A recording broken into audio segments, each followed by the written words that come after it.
Hello, everyone, and welcome back to another episode of Play, Pause, Rewind, our 113th episode.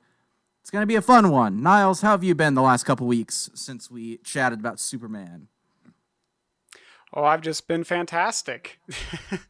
But yeah, I've been good. It's been busy. I'm trying to decorate this office a little bit. You can see we got a cabinet here, but that's just one step.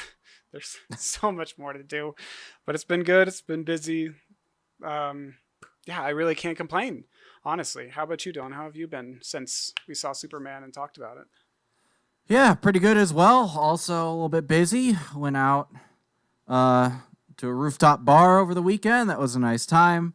But yeah, same old stuff. Seeing friends and family and watching movies, including the one we are going to talk about today, which is the Fantastic Four First Steps. Fantastic Four First Steps is the 37th film in the long-running Marvel Cinematic Universe and follows Marvel's first family as they navigate life as celebrity superheroes and endeavor to save their world from the cosmic threat Galactus. The film is directed by Matt Shakman, written by Josh Friedman, Eric Pearson, Jeff Kaplan, Ian Springer, and Kat Wood, and stars Pedro Pascal, Vanessa Kirby, Eben Moss Baccarin, Joseph Quinn, Ralph Ineson, and Julia Garner. Niles, what are your initial non-spoiler thoughts on Fantastic Four First Steps? This movie honestly went in a different direction than I was expecting, and we'll get more into that in spoilers. I don't want to spoil exactly what I was thinking, but what I will say is that I guess it's fourth time's the charm. It's not third time's the charm, it's four, because now it's been four Fantastic Four movies. I think this one, I mean, I wouldn't say that I've watched all the other Fantastic Four. If I have, if I've seen any one of them, it's been years and years and years, and I definitely did not see the 2015 one. Nothing against those people who were in that movie, but I think my general understanding is that those movies are generally considered okay or not good. Yeah. I don't know, but this one, I feel like this iteration of the Fantastic Four is very strong, and I feel like it's a pretty fantastic entry. I'm going to be saying that word a lot. Oh, Bless sorry. you. Thank you. Lots of fantastic stuff going on today. We'll be saying that a lot, I'm sure. But yeah, I think that this was very strong. I feel like this core four they got great chemistry. I really like every one of them. I think when the initial casting was announced, I was like, I don't know about Pedro in this role, but I think he delivered. Yeah, he seems like an odd choice. Yeah. At first, because I always pictured Reed Richards as more like prickly, and Pedro Pascal is so charismatic. But I agree, he really nails this performance, I think, which isn't surprising. Yeah, he's pretty good in just about whatever he wants to do. And I really like the visual appearance of this film as well. It's super neat. The retro aesthetic really stands out as the star in this movie. Good job to everybody else, but it's really the aesthetic of this movie that I love. The costumes are so campy, they're fun, the environments feel futuristic, yet like of the past. It kind of feels like we're in the 1960s in perpetuity, but it's also futuristic, and everyone looks amazing. Galactus looks amazing, and I really would like other MCU films, like the next ones that come out, other MCU shows, whatever we get, to kind of embrace their own personality and aesthetic, kind of like how this one did. And we talked about this on the Superman episode last time. But James Gunn, he's got this approach for the DC movies where he's like, every movie is going to be its own personality. It's going to have its own tone. It's going to feel very distinct. And this movie kind of made me think of those early few Marvel movies, like Iron Man, Thor, Captain America, even the Avengers, where it's just like the MCU wasn't so washed out and bleak. It's like it kind of had more personality, more color, and I really liked just the way this movie looked. I hope that you would agree with that, Dylan. What are some of your initial thoughts? Yes, I was really pleased with this film, and I think it is another step in the right direction for the MCU. Like we've on our reviews, I think we've been pretty favorable to most of the recent Marvel fare, but like Mm-hmm. as time has gone on past a lot of those movies, I have not looked back fondly on most of them. Um, and it Yes. seems like the Thunderbolts and now this are sort of a course correction. I maybe the TV stuff that's been coming out like Ironheart and Daredevil Born Again are as well. I have not had time to watch them. Eventually, maybe I will get to them, but there's only so much Same. time in it. But yeah, I loved like you. I loved the retro future aesthetic of the movie. Like it takes place on this alternate Earth that is very 1950s sci-fi. You know, visuals, Mm-hmm. color, the lighting is good, the production design Yes. is. These are the things we're leading with in this discussion, which is never the case in Marvel movies. So that is a nice change of pace. It's like it looked like they put a lot of care and effort into real sets and lighting them well. And that's Mm-hmm. something I'd like to see more of. The music was also really great. I've had that main Fantastic Four stuck in my head like Yeah. weekend. It's really Mm-hmm. fun. And the Fantastic Four themselves, I think everyone's performance is pretty perfect. I'm not super familiar with the characters. Like you, I haven't seen the other ones. I've seen Fantastic Four 2, Rise of the Silver Surfer. It was it was in like one of those random gift basket things you get at like a charity silent auction. It Oh was one yeah. of the items in that. So I've seen that one. I have not seen the original one or the 2015 one. I also have not seen the Roger Corman one that they never released. Although I've heard apparently that one looks terrible and the effects are bad, obviously, but there is like heart to it. Apparently, it has Mm-hmm. its own charm. So I would be most interested to see that. But I'm excited to see more of these guys, and I think this was a great introduction to all of the four. Um, Yes. For sure. I also think the movie treats Galactus with the appropriate amount of weight. Like it's a funny movie, like all Marvel movies have their humor, but I think it's contained to scenes and characters where it feels appropriate, and that's something this franchise doesn't always balance perfectly. So it was nice to see that, like when it's time to be serious, no one's cracking jokes. The jokes are Yes. placed well. Um, but yeah, any other non-spoiler thoughts you want to go through? Yeah, absolutely. I would agree with just about everything you said too. There, I think we're pretty much in alignment on this movie, um, more or less. I think one of the things that I'd like to say too is that one of my favorite parts of this movie was just seeing how this parallel Earth, because this was like 828 or something like that. Mm-hmm. It would just was so similar and yet so different from the one we Yeah. know, which was cool to see. And like I looked it up before we hopped on, and this movie does take place in 1960, so there's Oh, it some actually time to takes go. place in the 60s, not in the That modern was day. So, that was my Earth. understanding, unless Oh, I okay. misread that. Oh, But who knows? We'll find out next time, I guess. yeah, right. But I feel like that this movie, it feels kind of like a straightforward MCU film, more or less. Mm-hmm. It's got those common beats that you would expect. I feel like there's not as much of a second act. I feel like it kind of goes from first to third pretty quickly. Maybe that's just Mm-hmm. me. I just don't feel like there was too much of like a um, low point in the movie for our heroes and Got it. everything. Yeah, yeah. But that's just how I feel. And I just wanted to say all that as a preface because I don't think that this movie has like a ton of commentary. It doesn't. It's not really trying to say a lot, and that's okay. Like we were Yeah. just talking about the Superman movie the other week, and Mm-hmm. that movie had something to say. Like it's very Yeah, clear I what think maybe we what. I think maybe we were like thematically spoiled by that, and it's sort of a shock Yes. coming back to this side of the fence where the Marvel movies sometimes they have political commentary, but then they'll be like, well, the bad guys of the show, they're kind of right. We should have them blow Yeah. children just so you don't like them too much. This movie doesn't Yeah. have Exactly. it. You're right. But yeah, it's this one is just like it's just trying to be a fun action adventure movie, and it delivers on that. That's exactly what you Mm-hmm. want. This is what it's going to deliver. And there's lots of great comedic bits too throughout the movie. One that just comes off right off the top of my head is the car seat bit, which we'll get to. I think that's the best bit in the entire movie, but there was lots of good comedy in this. Mm-hmm. Um, and there were lots of parts too that I feel like were a little missing from the movie. Like maybe Mm-hmm. there were just lots of extra scenes that just got deleted. Because there were just like a few points where I feel like it needed more of like there was like, oh, there should be a connection here. There's something missing.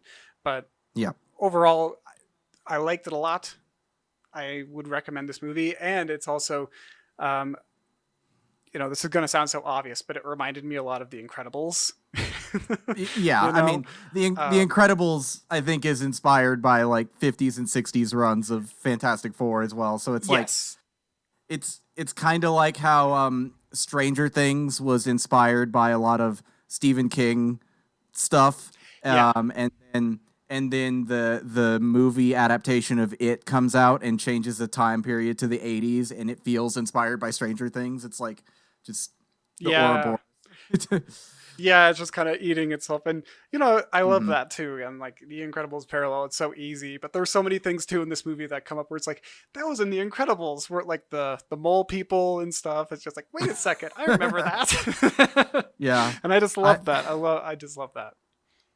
Yes, I do love the mole people as well. But do you want to hop into spoilers? Yeah, Uh, let's get on into it. actually, before we do, I forgot. I enjoy it. I recommend it to anyone who Okay. likes the MCU and anyone who's like felt frustrated by recent MCU entries as well. I feel like this might feel like a breath of fresh air for the franchise. But with that, yeah, let's hop into spoilers.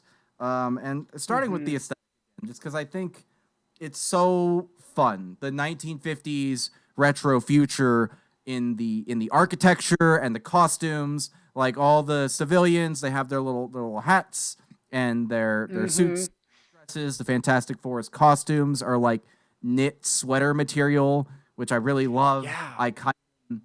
I'm kind of dreading when they inevitably end up in the main universe and those awesome costumes are replaced by ones with like tons of extra lines that go everywhere and just feel over designed. Uh, Mm-hmm. Yeah. Nanotech and shit. yeah, oh god, I'm so sick of the fucking nanotech. But um, standout sets for me were the apartment where they like have dinner and stuff in the back Yes. building, and then Reed's lab. I really loved the different color like equipment that he has. Like he has that big red area, he has the blue computer, and then he has that Mm-hmm. big chalkboard. It's just Yes. it's such a fun set. Yeah, I love all the sets too. I 100% agree. The Baxter Building is amazing, and I want that living room. I want that living room, the circular fireplace thing. I Hmm. want it. I want it so bad. It's so cool. Yeah, had a fireplace on one side and a TV on the other. Because remember, she blows up the TV at one point. That's right. It's Oh, it's so cool. it's it's fantastic. It's just, but it added so much to the film, and it sets it apart from everything else in the franchise. Like it felt genuinely unique within the MCU, and like you were saying in non spoilers about James Gunn's approach to the DC universe, where there's not going to be a house style. Every film will have its own aesthetic and its own feel based on what that story needs. I want that here. We got a taste of it. Like Thunderbolts had its own visual style, and this has its own visual style. They're very distinct from each other. I want that going forward. I'm kind of sick of the rushed visual effects and the like bland gray that so much of Marvel is visually. These Hmm. are colorful characters in larger than life worlds. Shoot the movies to reflect that. I really hope we get to see a little bit more Yeah. stylistically like this.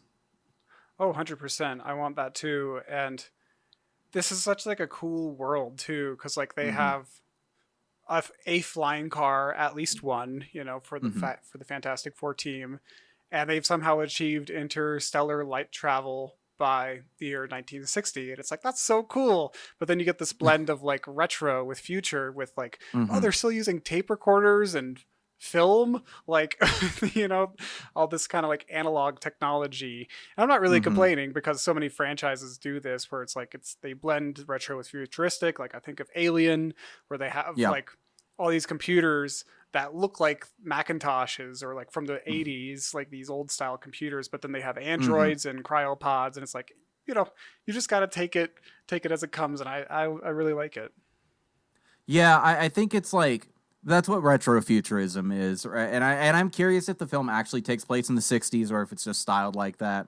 But it's like Yeah. I love that everything is high tech but analog. Like when they're recording the deep space transmissions, they're recording them onto those gold vinyls. I love that. It's so cool, Right.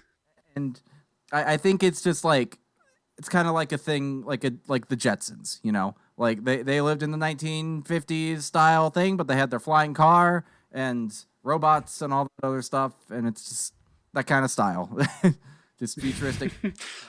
But you mentioning Alien is so funny too, because like Alien is set in the future and uses 70s technology, but they were just using 70s technology because that was the tech. Mm-hmm. Maybe Yeah. it was like envisioned as a future where everything is analog like that, but it's just like, oh, we put modern day tech into the like spaceships of the future, whereas retrofuturism now for like the 50s period is like, no, we're just taking 50s aesthetics and stuff and making it super high tech. Yeah, and just applying it in different ways. And it makes me think of Hmm. Star Wars too, where it's just like, why are they all on these computers when holograms exist? Like, why are they wasting their time on this? But um whatever. yeah, let's talk about our main quad quadro. What do you call a group of four? Um, It's a squad. Quartet. A quartet. Yeah, the Fantastic Four. Um, Great performances all around, I think. Uh, Yes. yeah. 100%. Yeah, great performances. Everyone does a great job here. Like we were saying at the top, like, oh, I didn't really think Pedro could be Reed Richards, but he was, and he did a great job of Mm, it. And I think Reed and Sue, Vanessa Kirby did a great job too in this role. But they're like the heart and soul of this movie, and that totally mm-hmm. makes sense. I think they needed to be like, it couldn't just be like super spread out across the four of them. It needed to be focused on the married couple, and their baby. But everyone has a role to play, and I think that Pedro and Kirby, they got really great chemistry as well. Mm-hmm. And now, like, all my feed is right now is just like those anxiety memes. Like, I don't know if you've seen them, Dylan, but everyone's just kind of like, I don't know, maybe it's just Oh. my feed, but like like Pedro, he gets Oh yeah, anxiety, yeah. and Mm-hmm. yeah, and then he like will like hold someone's hand who's near him to like help him kind of Uh-huh. like get through the anxious moment. And I just keep seeing Mm-hmm. these like funny memes about that kind of being applied, where it's just like, oh yeah, Yeah. Pedro's anxious and he like steals your wife. you know Yeah, on that though, actually, because there's a darker side to that too. Like some people were doing it in good fun, I think, but there Yeah, I was like think so. a very deliberate attempt over the last week or so to make Pedro Pascal look like a sex creep a little bit. Someone Mm-hmm. edited used AI to take those real moments of him like reaching out and added him like leaning in and starting to make out with people. Um, That's so and weird. Oh my gosh. yeah, well, it's because it's it's because of two things. One, he has a trans sibling who he speaks up for, and he's very vocal about Yeah. trans rights, and he's also vocal about Palestine. And so there has been a deliberate, and he's very successful right now. He's kind of at the top of his game, and to people who hate Palestinians and or trans people, having one of the most bankable people in Hollywood outspoken on both of those issues is not great for them. So they're trying to ruin his reputation, which is pretty I see. fucking disgusting. Um, it was like because Yeah. it came out of nowhere. It was all just boosted by like a handful of Twitter Blue accounts, and allegedly there was a PR firm hired to make that happen as well. I don't know if Oh, that's there's gross. to that. but yeah, it's super gross. Um, but yeah, apparently he does get like anxiety and does sort of like, I guess some people with certain types of anxiety are comforted by physical touch of people they are close with. And, Mm-hmm. if you have a personal relationship with someone, you can probably have a conversation about like when that's okay to do. And I'm sure that they did. Sure. But yeah, I'm glad you brought that up because I'd forgotten about that. And I keep seeing that online now. And it's just, Mm-hmm. it's disappointing that people will do that. It is, yeah. And I try to focus on like the ones, or I like the ones that are funny, like Mhm. genuine, like no harm, no foul kind of Yeah. Hmm. memes. And like I think just honestly too, just Pedro just has, he just naturally has good chemistry with most people. Like he's just got that Hmm. charisma Yeah. and that uniqueness, about him. And I, I feel like if I was near him, I would be like starstruck and be like, dude, just he's handsome as hell. Yeah, why not? But as a him as an actor, I think he's very interesting because he's a very talented actor, but I think he's a very it seems like he's a really collaborative performer who does a good job of elevating the performances of the people in scenes he's with as well.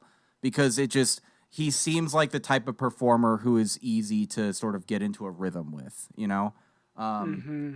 and one thing Definitely. you said earlier about how like Reed and Sue are the heart of this movie, what I've been hearing that's interesting is like a lot of people online will like walk out and say like, "Oh, this was like a great Reed movie or a great Sue Storm movie," but there are also like equally amounts of people who are saying like, "This was a great Johnny Storm movie or a great Ben Mm, Grimm."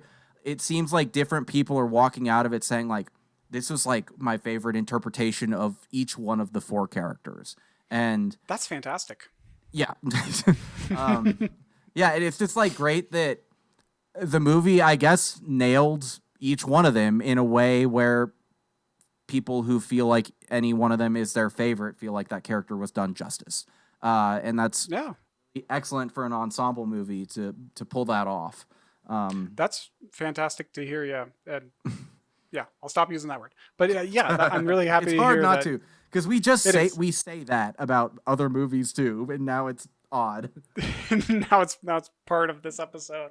Hmm. Um, but yeah, that's really cool. And yeah, I think that some of the other two, like Johnny, I think that he was really great. Yeah, Hmm. great, fantastic character on this screen. And Hmm. I liked his dynamic with the Silver Surfer too. Like they had this kind of, I don't know, very one-sided romance in a way, and it Hmm. was funny to watch him like trying to like learn the language and also approach her and like try Hmm. and strike up kind of this mutual bond between each other. And Johnny ends up like saving the day ultimately because like he, Hmm. I think, is able to convince the Silver Surfer to help them out at the end, because he like kind of woke her up in a way, Yeah, snapped made her her out of it. realize, yeah, what she was doing and how she was doing Hmm. so many other people, and so many other planets. And yeah, if it wasn't for Johnny and the stuff that he did, they would have lost. Yeah. From what I've heard about like why this portrayal of Johnny works is like in contrast to other portrayals, like the Chris Evans one, I think really played up the sort of like he's a dude who loves chicks and that's kind of his thing and that's what he's like Mm-hmm. the head who likes to fuck. Um and that's fine, but apparently like there's more to him than that. In this movie, it has the element of him really, liking women and sort of being like maybe a bit of a playboy, but also he's he's like really focused on being a good uncle. He wants to protect the little baby. He's smart enough to Mm-hmm. basically like decipher an alien's language from one sentence. And I thought that was neat, and the element where like they kind of brush him aside a lot, even though he has more to contribute than maybe they're initially thinking, and then they Mm-hmm. recognize that at the end throughout. Like he just like keeps his head down and does the helpful stuff, even though he's not getting credit for it, and then delivers when they need him to. I thought that was neat. Yeah, right. He comes through, and I think I also liked Ben, like his Mm-hmm. story and the way that he was woven into the plot. I feel like I would have appreciated a little bit more time spent with him, at Mm-hmm. certain points to me, I'm like, he kind of feels like a little bit of an afterthought to me. Okay. I don't know. What do you feel about that? Yeah, I have heard that a decent amount of this movie was cut out in the edit, and it feels like there was some more stuff with him and Natasha Lyonne's character that maybe got left on the cutting room floor because they have that little interaction at the beginning after he's like messing with the car to entertain the kid. Mm-hmm. Then he kind of like looks over at her synagogue, I think that she's running, and then they chat at the end before the like big action climax and stuff. But it feels like that was maybe at one point more of a plot thread because like why is Natasha Lyonne in this for 3 minutes? You know, like Yeah, seems like right. she's in the movie for longer. But like one just testament to how well the main four were done though is just like a good chunk of this movie is kind of just them in the Baxter building interacting with each other and working on different problems together. And all of that stuff to me was equally, if not more compelling than the superhero action stuff, which tells me that the character work in the movie was good. It resonated with me and I think the audience overall. I don't think anybody was bored watching Reed Richards like scrawl out equations on his chalkboard trying to solve things. I think that was entertaining and well done. Yeah, I would agree. Yeah. Mhm. So much of it does not take place in space or fighting Galactus. It's just kind of like Mhm. problem solving on Earth and whatever. That was really neat. And we also have the Silver Surfer in this movie, Shal Shala Ball. Shalabal. Thank you. Very cool design Mhm. for this character. I just love how she looks. So metallic, chrome. She moves so fluidly and so fast. Like that Mhm. was that was really cool. She was like going light speed in an instant, man. Mhm. Yeah, I love that she actually surfs on waves of lava too. That was fun and Yeah. usually she's a different version of the Silver Surfer. I guess there are two of them because there's the dude who's in the sort of Chris Evans ones, Hmm. and this is an alternate universe version of the Silver Surfer, I guess. But they both are from the comic books, from what I understand. Yeah.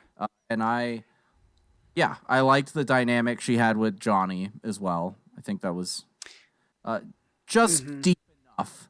Like maybe it could have used another scene or two, but I think there was just enough there to where it works. Yeah, I would more or less agree with that because this is kind of one of my issues with the film is that I feel like she really quickly turns from Harold to like Mhm. savior at the Yeah. end here, and it is because Johnny's able to understand her language. He forces Hmm. her to reckon with all the destruction she's caused by heralding Galactus from one planet to the next. And it kind of like he's awakening this sense of like humanity in her, like recognizing like you are a being, I'm a being, like let's like try and survive here. But then Hmm. like the next time we see her, she's destroying all the teleporters, all those Yeah. like teleportation paths just like all over the world. Or that's like when he like interacts with her with the speech. Never mind. But Right. she does all that damage, and then Hmm. right then at the end, like last minute, she comes in, pushes Johnny out of the way, and she's the one who pushes Galactus through the portal.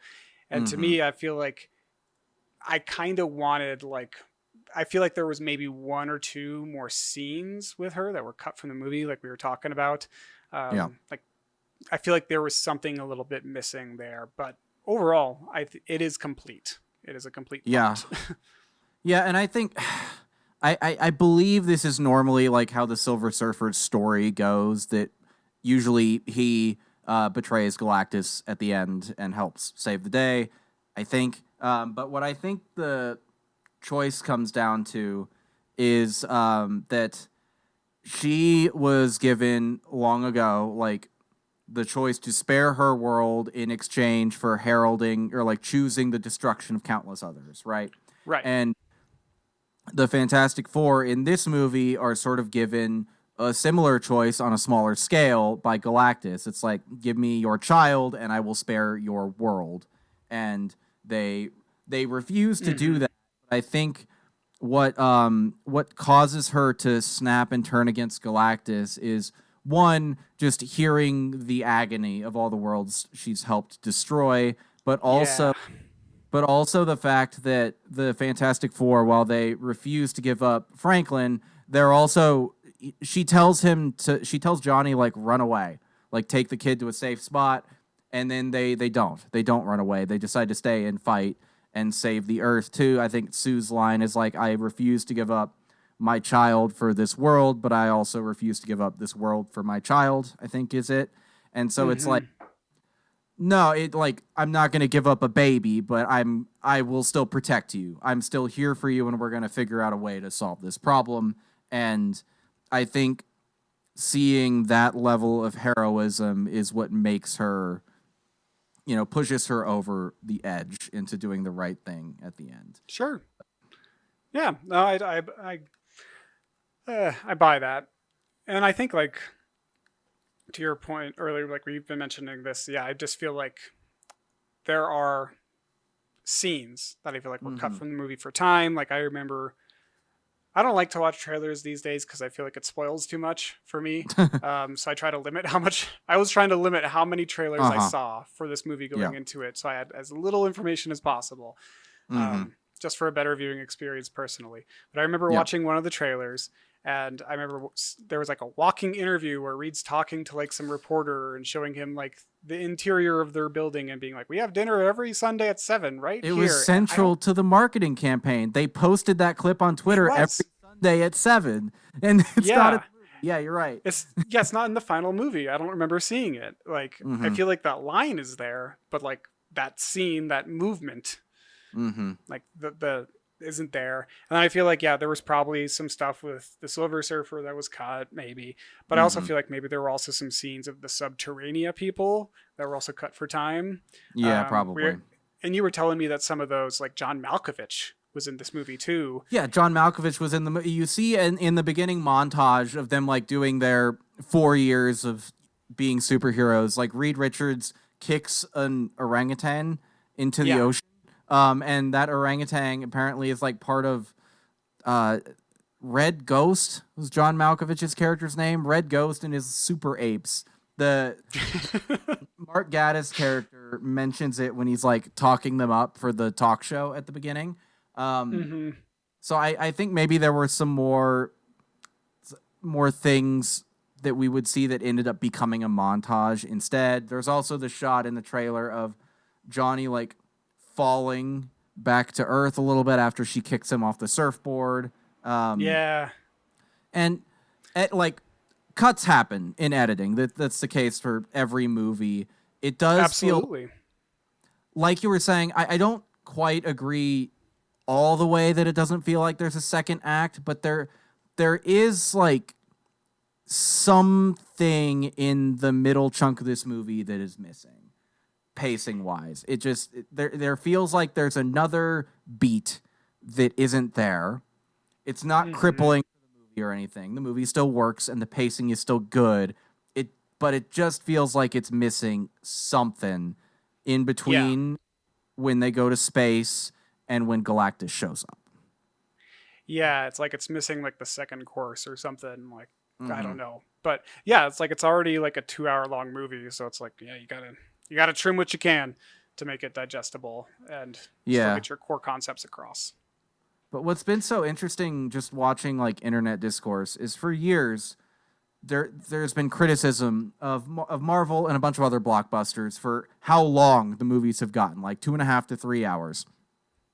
And then now there's criticism of this movie for not being 2.5 hours. I'm like, guys, they're trying to listen to the criticism. But Hmm. in the words of Roger Ebert, unless it's been misattributed, no good movie is too long and no bad movie is too short. that that is a good synopsis. I like that. Yeah. But let's talk about our villain for the movie, Yes, Galactus, portrayed by Galactus. the legendary Ralph Ineson, one of my favorite voices in Hollywood for sure. Yeah, Um, he's fantastic. Yeah, the character design is outstanding. I'm not super familiar with Galactus myself. Like, I've seen some images from comic panels and stuff, and I'm like, okay, I get this. I get the general aesthetic and appearance of him, but I feel like this comic this costume was incredibly detailed and, from my perspective, accurate as well. Yeah. Really just cool, and yeah, Innocent does a great job with this character too, even if he's like a literal giant. Yeah, I mean it's interesting because in the ones in the 2000s when he shows up, he's like a big cloud. He's a big cloud that's going to eat the earth, and he's supposed to be a big guy. He's a big guy who sits in a big chair, and I think in a lot of iterations too, he's a much bigger guy than he is in this. But I like the idea of this character from what I know about him, because the Silver Surfer mentions it in this movie, but you can't beat him by conventional means. Like, you can't just kick the shit out of him or blow him up or whatever. Apparently he's like an essential part of the fabric of the universe, so killing him would cause like everything to just start to rip apart or something like that. And I like that he's not malicious. Like, he doesn't relish in eating planets or destroying things. It's just like, that's his food. He needs to eat it, so he's gonna do it. or he like won't be able to satiate his hunger or whatever. And it's interesting because he's like, it's I'm not, maybe he's Lovecraftian, but not really. He's just like he's not Lovecraftian, but he is like on a different level of existence than anything else. Like, he's not doing anything out of a villainous nature. It's just, this is his life cycle. This is what he must do. So he does it. yeah. His motivation is hunger.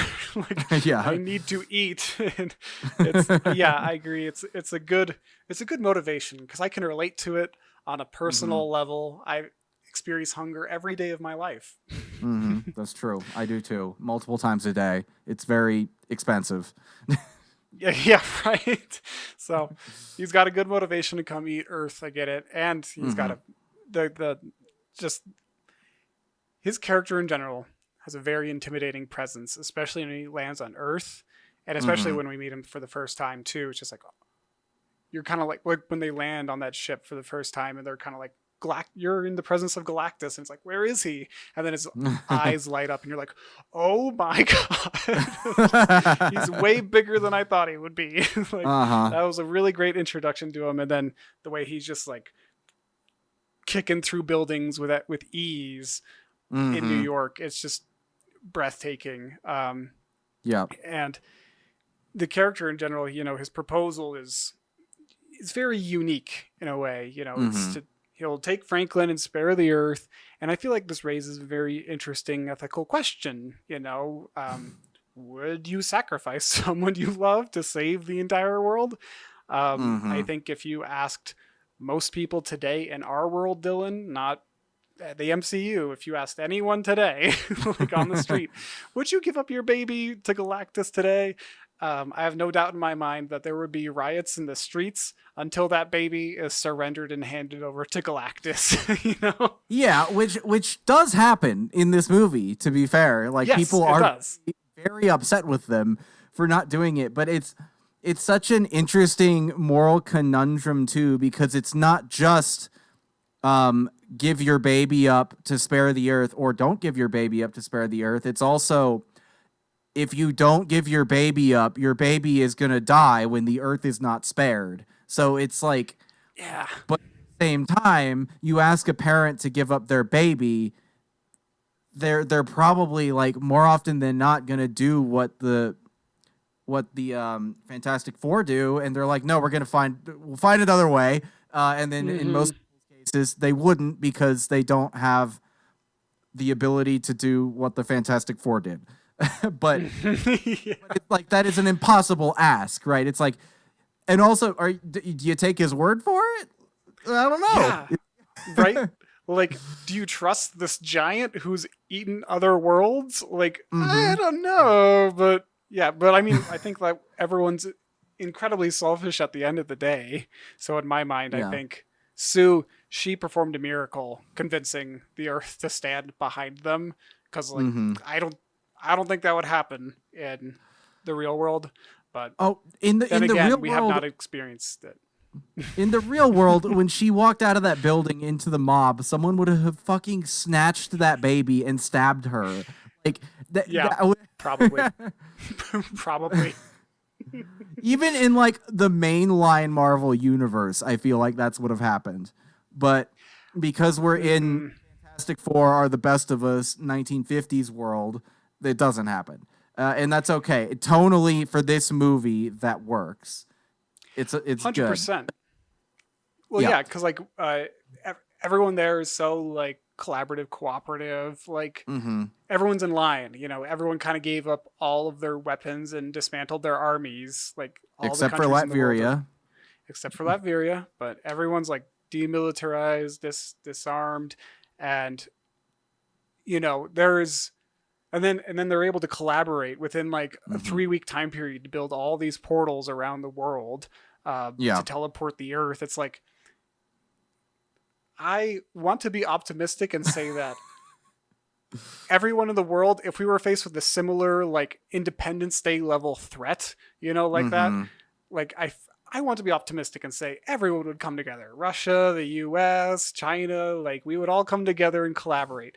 But I don't think so. I don't think that would happen. I feel like so many countries would be like, fuck no, I'm not building that thing in my country, or they would have tried to blow up Galactus on their own if they had the weapons, you know? Don't even have to think about it in terms of countries. Half of America would think it's like gay people manipulating the weather to trick, you know, Christian Republicans into believing in space gods. Like and they You're so right. Like there are people today who look up at the sky and they see clouds and they're like, how did that get there?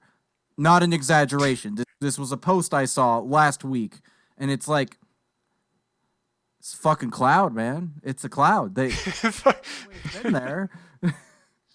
They come and go all the time. That's just part of what happens.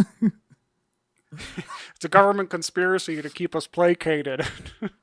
Yeah, well, I mean, they think the fucking things that the plane exhaust in the sky is like chemtrails meant to do something. Cause cancer and control our minds. Yeah.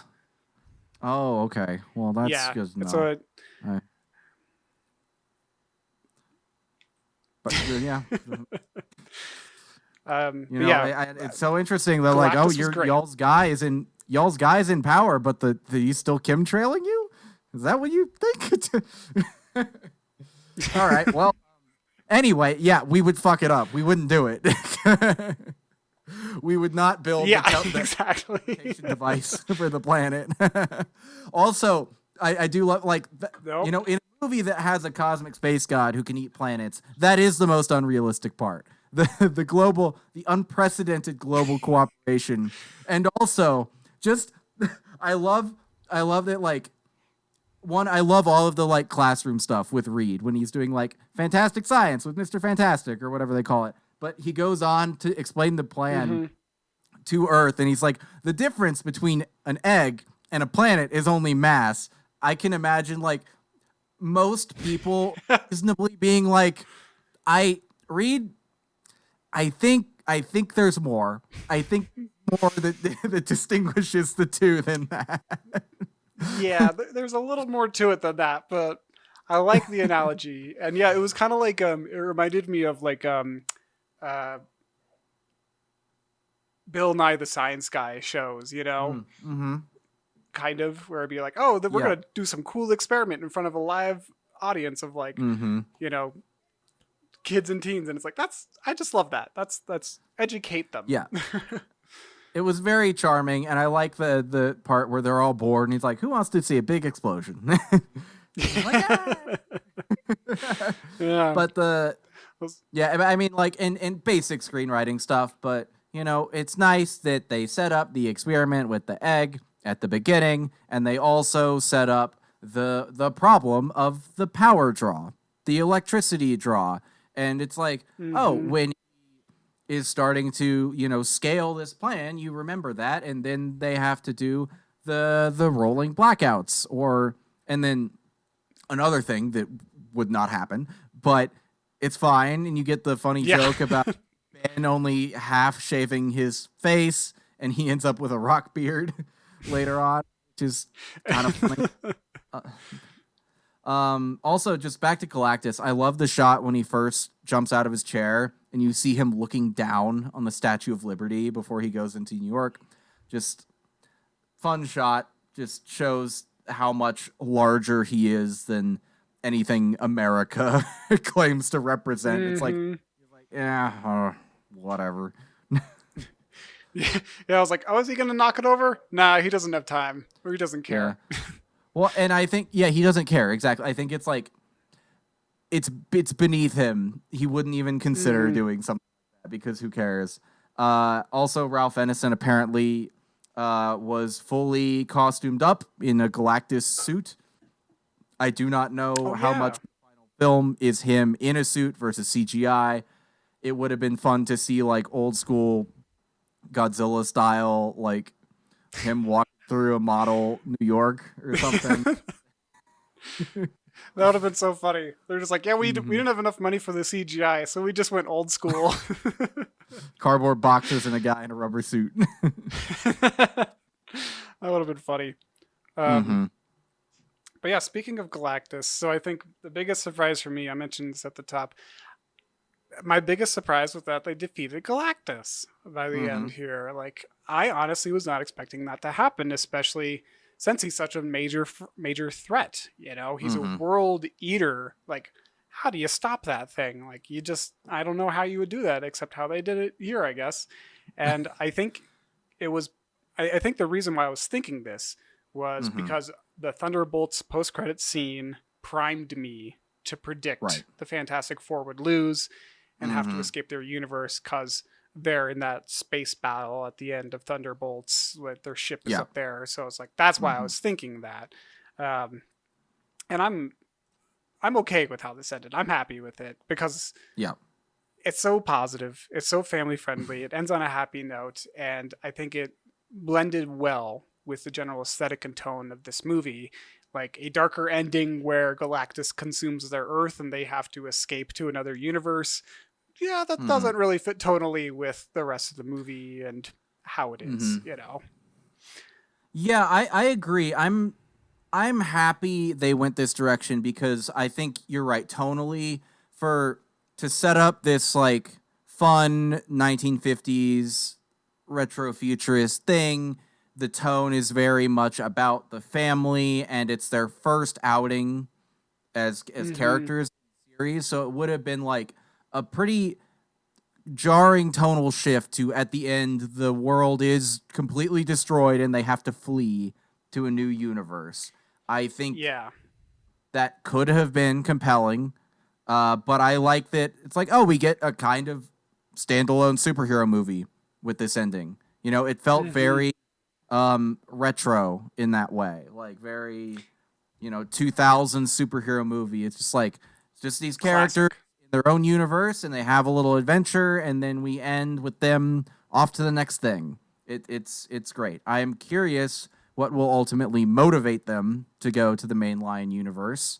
Yeah, me too. I wonder if Marvel have figured that out yet, or if they're waiting it for Doomsday.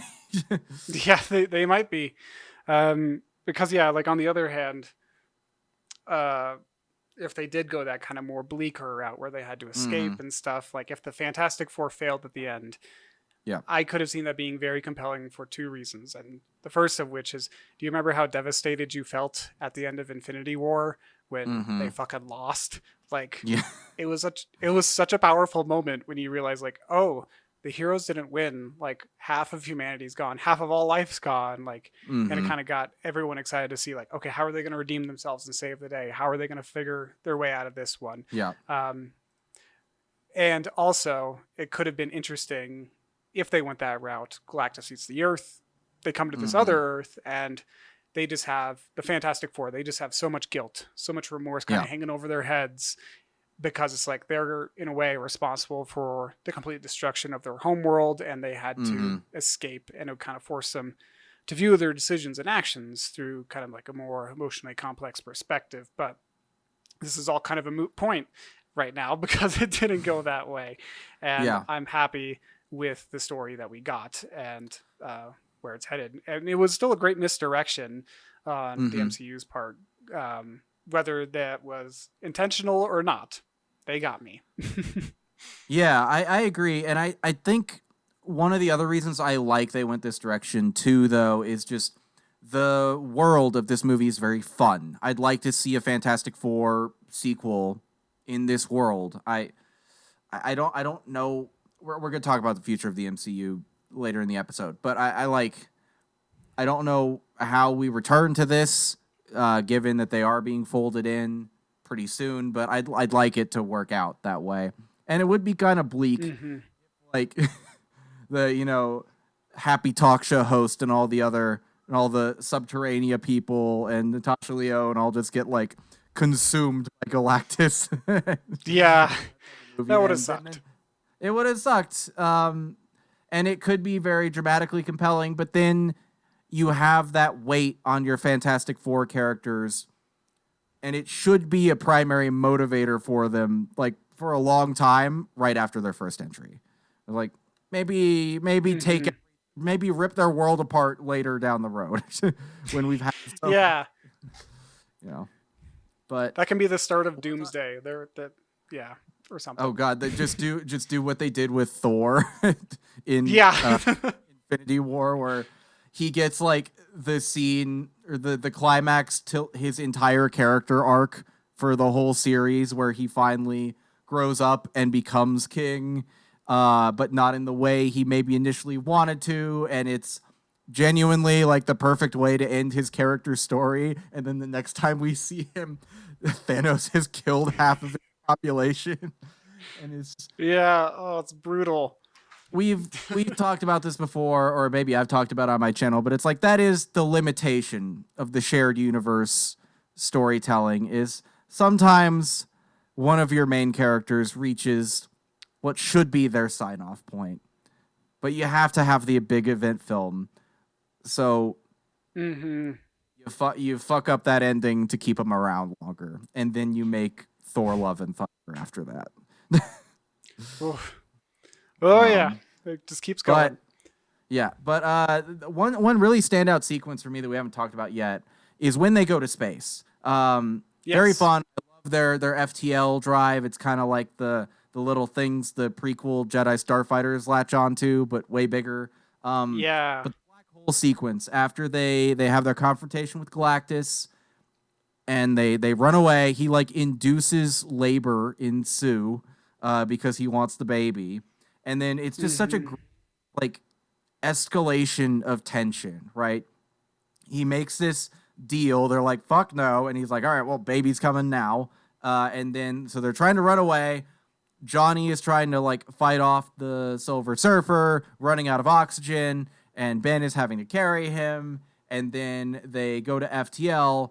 The Surfer can catch them in FTL. So they're trying to do all that. Sue is in the process of giving birth while they're trying to shoot the Silver Surfer. Then they slingshot around a black hole, which is always a fun sci-fi thing when people, slingshot around a planet or a star in order to speed. It's just it's such a great action sequence. I loved it. It's one of my favorite parts of the movie. Oh yeah, I really like that part too, and I feel like the whole black hole sequence, especially like when they're in the interstellar travel element, I'm like, this is kind of giving me Interstellar vibes a little bit, like visually they're like super speed does kind of look like it, doesn't it? It does, and it looks really cool. And like I liked how Johnny was like, oh, I'll shoot it this way and it'll curve around and it'll hit her. He was like eventually was figuring it out. And I was also surprised when it sucked in the Silver Surfer, like the black hole, and I was like, oh, is this gonna be the last we see of her? But somehow she made it out, and I thought that was just a really cool element to throw in there, that it's like, oh, is she coming back? She somehow does. She's unkillable. What Reed says it's going to do to her is like it's going to time dilate her. so she gets stuck in it for long enough for them to get away. I think she's stuck there for like a month, I think he said, or maybe I misheard the line, but it's like, she gets I stuck in think there I'm long with you. enough for them to shake her finally. But Yeah, it was a pretty cool sequence. was couple like miscellaneous things we enjoyed too to round it out. You want to talk through some of those? Yeah, for sure. Sorry, I have a fire truck going by. um, yeah, there's lots of things that I love in this movie. Subterranea, we already kind of mentioned it. Those fucking mole people. Mm-hmm. What a silly concept. I love the idea Yeah. of just like people living beneath the outermost layer of the earth.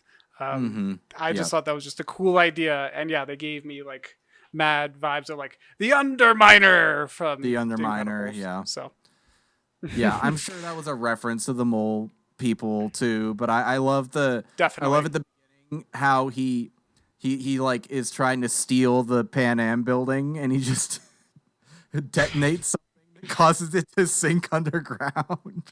Yeah, and it's just like, oh, it's in free fall. No. Yeah. Well, and the idea that Sue like is a diplomat and brokers this peace between the surface and the underground, but that he also like kind of thinks Reed is a prick still, doesn't like him, and messes with him. Yeah. I like at the end too when they're welcoming everybody underground, and he's like, please wipe your feet before stepping out. It's like, just kidding, it's all dirt. Yeah, and I like Herbie the robot too. Such a cool little character and so helpful. I need myself a little Herbie robot to help around with everything in the house. Yeah, I love that his face is like a big cassette tape, and he has one for home and then one for space, and they just swap. I guess his like programming directive. I like the little scene of when he's cooking and Ben comes in and kind of critiques the sauce a little bit, fixes it up, and he mashes garlic with his rock hand too. That was a good bit. Yeah, just like a pinch of garlic, just crushes it. Yeah, and there's lots of great comedic bits throughout the movie. I can't even remember them all. Just the one that really stands out to me is the car seat thing at the end. Like they're about to go on the talk show, they get an alert, they need to leave, and they go to the car, and they're trying to strap in the car seat for the kid. And it's like a minute-long sequence where they just can't get it right. It just keeps getting them like, nope, can't get it. Nope, can't get it. It's fucking hysterical. I was laughing harder at that than I was expecting to.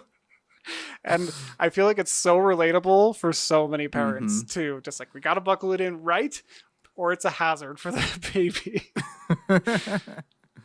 Yeah, I love that too. And speaking of the baby, like we barely talked about him, but he's apparently Franklin Richards apparently is like one of the most powerful characters in Marvel Comics. In this, we see him bring his mom back to life. And the movie keeps her dead long enough to where you're like really starting to feel like, oh, are they doing it?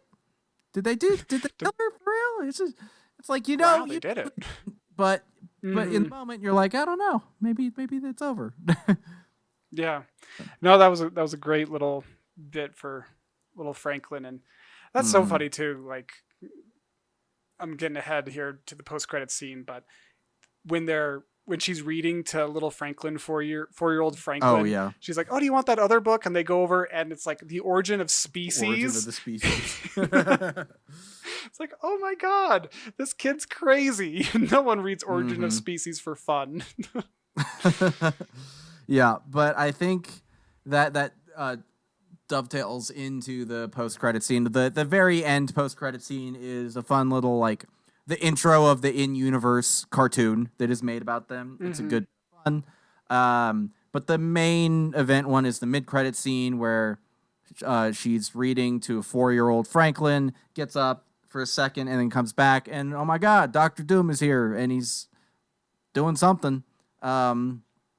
So what did you think about this as a hook? And then we'll talk about like what we think or have hopes for the future of Marvel, because I think the next movie is Avengers Doomsday. But let's focus on the scene first. What do you think of it as a little post-credit teaser?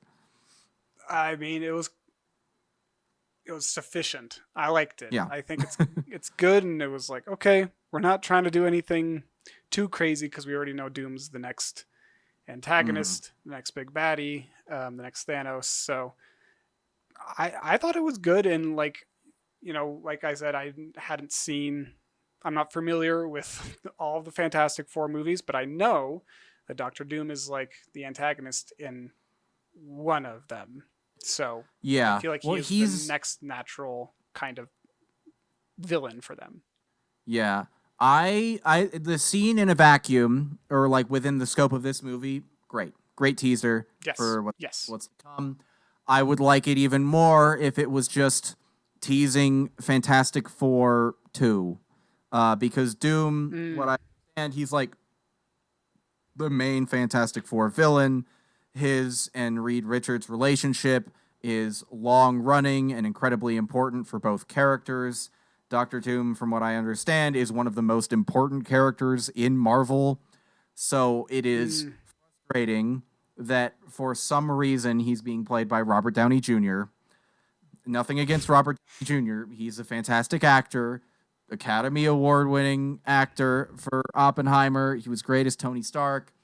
It is truly baffling that he's returning to play a completely disconnected character in the next movie. And also, we talked about this in the theater before the movie started, but like, they're filming Doomsday now. They have not written the third act of Doomsday. So I'm very frustrated with them, because it's like, oh, we got Thunderbolts. That was a really good movie. This was a really good movie. It's like, oh, they're kind of taking the criticisms to heart. They recognize mistakes they've made, and they're course correcting. And then we're course correcting right into the Russo brothers returning to direct something that is not at all ready to come out or be made. And the movie has so many characters in it. Like all the Fox X-Men, the Avengers are back. We've talked about this ad nauseum in other Marvel-focused episodes, but it's like, here's what they should have done. They had Endgame, and it was great. It was the end. Then they started building up all these new characters. It's like, great. You should have teamed up the new characters in your own Avengers movie, and we could have had like 2 of those by now and be well on the way to our next Thanos level guy. But instead they just kept doing more and more characters and more characters. No momentum for anything. They had to pivot away from Kang for obvious reasons. And also that storyline wasn't really working anyway. But it's just, I look, maybe Doomsday will be great. Maybe. Yeah. But we can hope. It seems like a long shot. Yeah. I mean, if you're filming a movie and you don't know how it ends, it kind of feels like you're flying or you're driving without your headlights on. Really, that's what it is.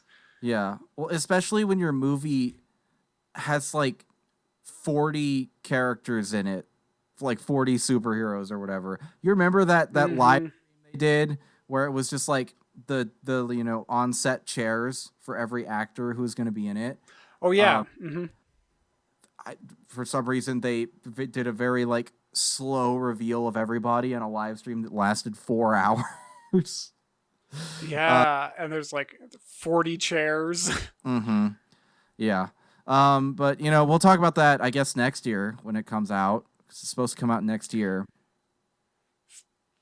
Fingers crossed. It's got not it, guys. Garbage. You're gonna pull it off.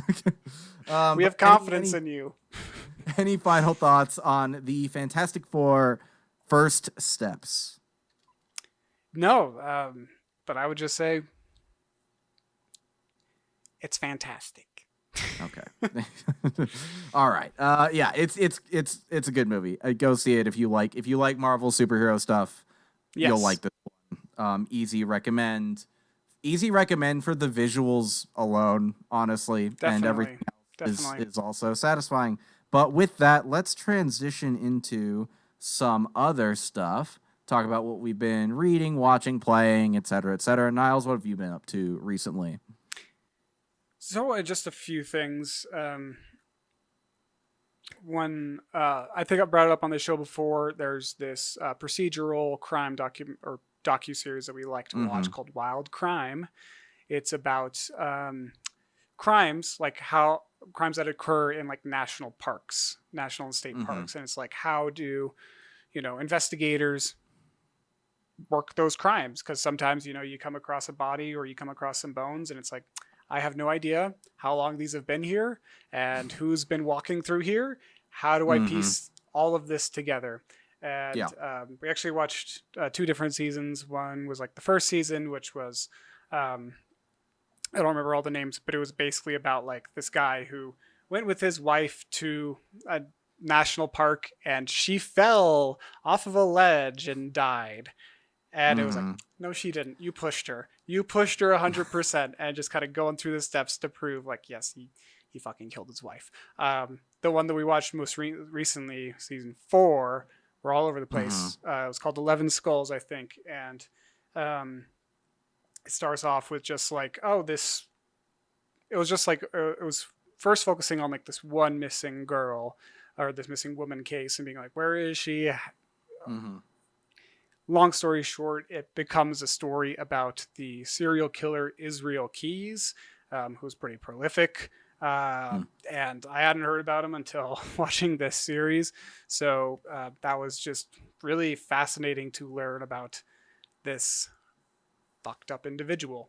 Um, and they don't know how many people he actually killed because while in custody, he was able to commit suicide. Mm. So there could be so many other people. Like he admitted to like 11 crimes, like 11 Yeah. homicides, but there could have been a lot more, which don't love that.